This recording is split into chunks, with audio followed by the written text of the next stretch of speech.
ไปส่วนป้าไปบุญบ่มื้ออื่นเท่าล้านนั่นน่ะเนาะไปเต้นอาหารวะโอ้ยไปวงบุญบังไผกลางเว้นน่ะบ่ไปบ่ย่านบ่พ่อบอกมาเพียรอะไร โอ้ยอุ้ยค่ะอย่าคือว่าใจละหันปากมาทางนี้เย็นดำบ่โอ้ยเย็นดำคืออีไม่เท่าอีพ่อเท่าสวัสดีป้าลุงสวัสดีจ้าสวัสดีโอ้ยบอกเลขหน่อยไม่เป็นเลขเลยบ่นอลอยอย่ามาถามเลขดีนี่ไม่ได้อยากบอกไม่ได้อยากบอกเด้อเอ้าอุ้ยอะไรนี่มันถึกแล้วนี่นะถ้าได้เฮ็ดละงากมาจะใช้เอ้ยปากตองมันถึกแล้วบ่ได้พ่อโลนะเลยชื่อเป็ดสิบ่ได้กินน้ำบ่ชำมื้อแรงนี่จะโตบ่กินละมาได้ใส่ถุงกระสอบมานี่แล้วแช่เกลือแล้วนี่น้ำเกลือก็น้ำเกลือในมือจะน้ำไปเด้อเลยน้ำมันพ่อโลพ่อเล่มาแต่ขุดเมงกินูนทะเลฮอดบ้านนะพี่น้องแวะมาเล่นน้ำไปกลอยสวัสดีป้าลุงเร็วๆนั่งเฮ็ดมากินแกงเฮ็ดละโงกบ่เนาะมื้อแรงเนาะอาบน้ำแล้วเข้ามานี่พาเราไปเจอคนนี้พาเราไปจนเขียวไปหาอยู่ไสนอนนี่พาเราไปจนโอ้ยเห็นลายเม่นแล้วก็เริ่มจิตเป็นทีเดียวคนกับโบยากเด็ดกับโบยากเมื่อเงินคิดนึงกับเบิ้ลใกล้ดอกน้ำก็ไปเวียนคาไว้ไม่ในเมืองเนาะน้อยยืมซื้อเลขเนี่ยน้อย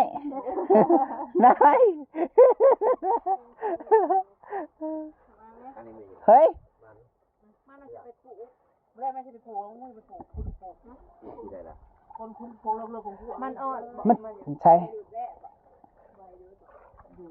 โลอะไรสิได้อยากแกงเฮ็ดละโงกแกงเฮ็ดละโงกเมื่ออาบน้ำเขามากินแกงเฮ็ดละโงกน้อยมื้อเช้ายายน่ะให้เงินโชคฉันต้องล่างตลอดบ่ต้องล่างตลอดล่างมือลูกจดให้แน่409กับ09บนล่างเอาแว่มันดูเอาทั้งหมดละ 10,000คนได้ไม่ได้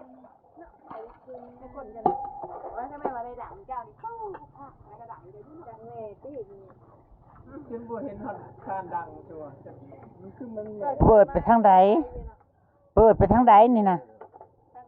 นี่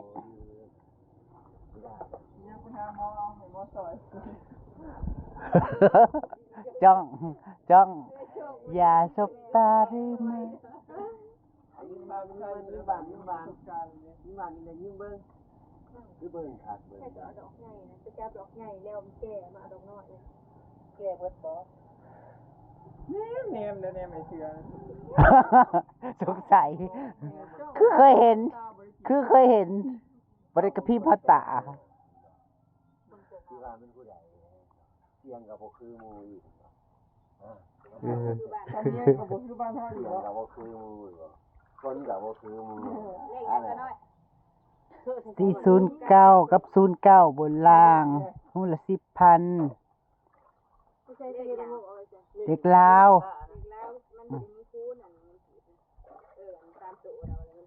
2ตัวนั้นหูละ 10,000เซ็นใบ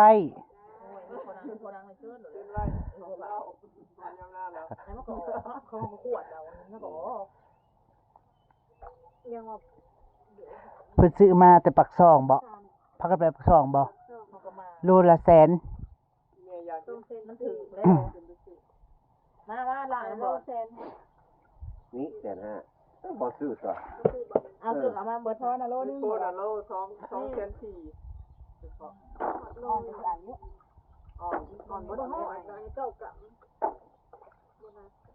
มันยังดอกน้อยลายขี้ดินออกมาสิบ่ฮอดตัวแล้วเนาะมันจะดอกมันอ่อนก็ได้กันเริ่มง่ายกุ๊บมาถึกมาโลละ100ง่ายกุ๊บ เอาแก่จักหน่อยหนึ่งก็ขันยำก็แก่ดำอ่อนเบิดดำกัน มันยังอ่อนอยู่ตัวนี้ มาดีละ มันยังอ่อนอยู่ไปมา เปียกบ่ เหนียวต้นเหนียวโตแล้ว เข้าไปขุดซอกสมหูพ้นน้ำลงมาได้หลายเติบเชยได้ เอาห้องสังทีมาขวเชย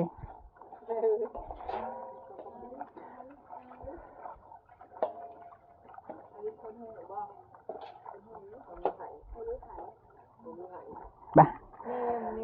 เขาจะเข้ามากินแกงเห็ดระโงกเลย จะว่ามาแล้วเนาะมาพอว่ากันเด้อขอบใจเด้อ บ๊ายบายอาริสไปก่อนบ๊ายบายปะลุงก่อนปะลุงก่อน ยังก็บ่ได้เฮ็ด จะเอจะเอเออเฮ้ยเฮ้ยเฮ้ยเฮ้ย เขาจะโอนเงินมาเลยตัวเองก็บ่มีเงินกิน ไปบ๊ายบายบ๊ายบายบ๊ายบาย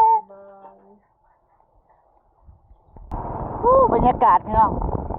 เดี๋ยวลงทงสนามเต็มให้เต็มคันเลยจ้ากินหน้าเริ่มห้องกินหน้าครับ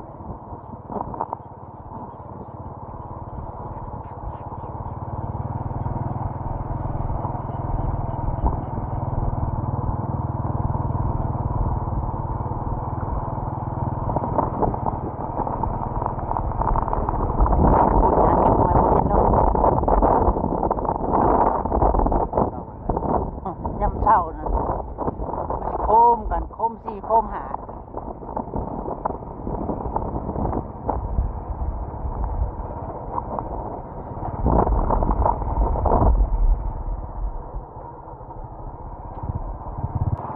เต็มให้เต็มคันนะครับตรงหน้านาน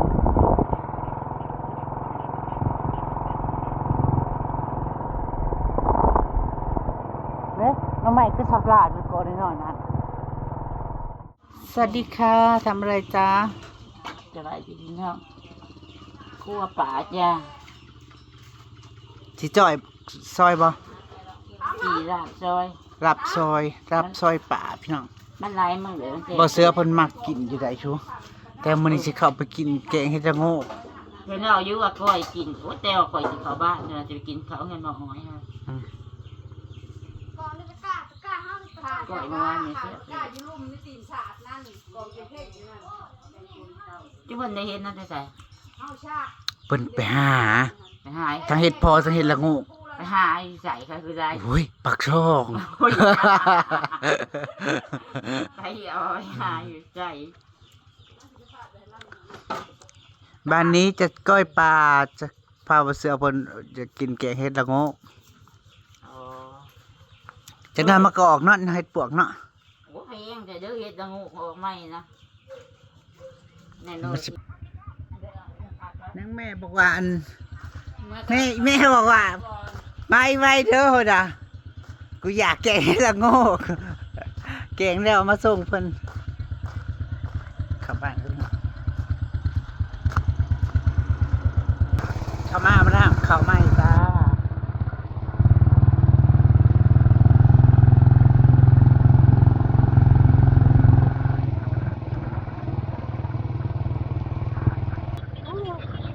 การยามแรงพี่น้อง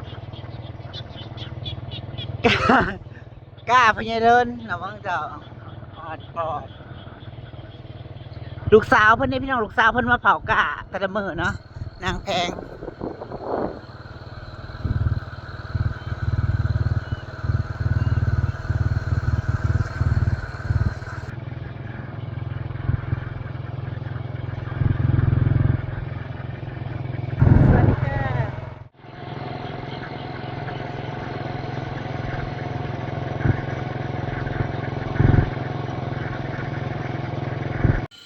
นั่งถ่าโจ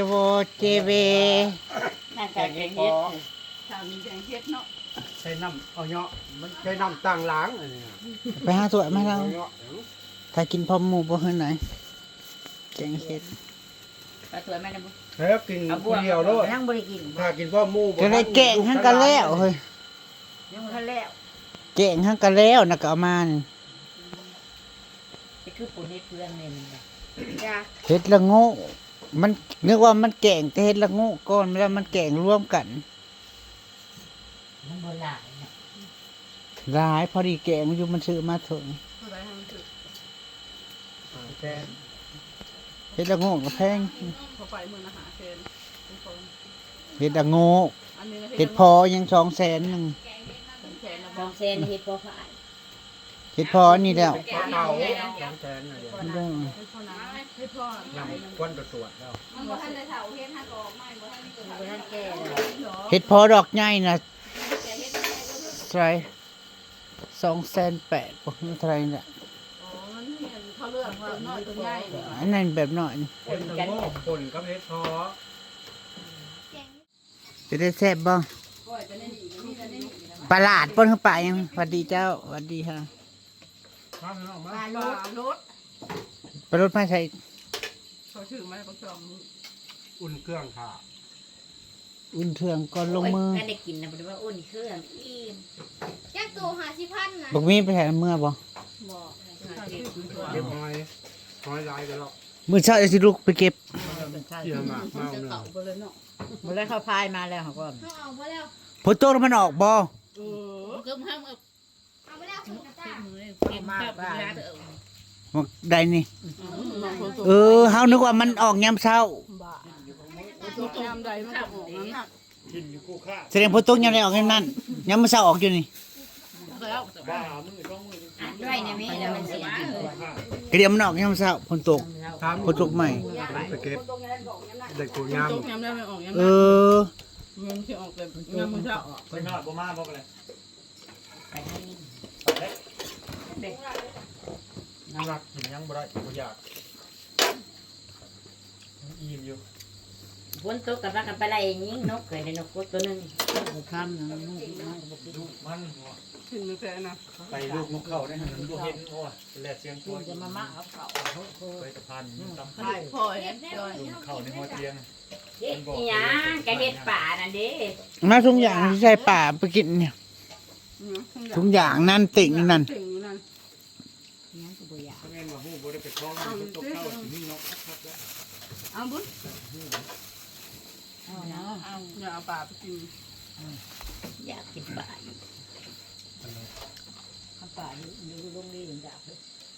งานมันเนาะปลารถ ป่าแทบปักจองนะมันจะป่า พี่นี่บ่ได้กินปลาบูปลาหลาดเลย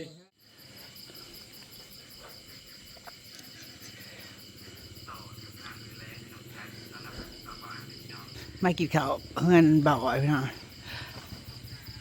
เดี๋ยวก็ออกไปกินข้าวเสร็จเรียบร้อยแล้วจ้ะพี่น้องจ๋ามันลาพาจากกันด้วยจ้าก่อนอื่นก็ขอบคุณทุกคอมเมนต์ขอบคุณทุกกำลังใจจ้าโดยสวัสดีเจ้า